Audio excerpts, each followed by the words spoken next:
Hello YouTube viewers, thank you for tuning into my channel today, and I want to share with you this piece that I made.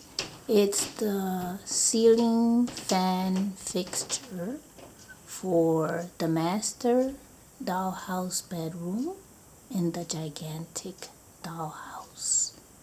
I am going to be giving you a tour very soon of that room.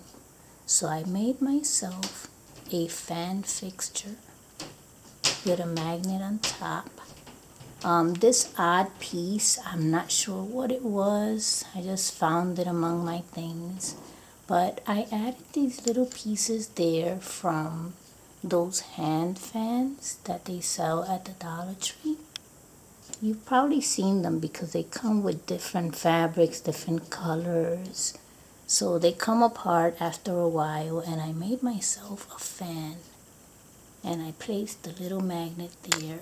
And this is going to go on the top at the ceiling of the master bedroom in the dollhouse.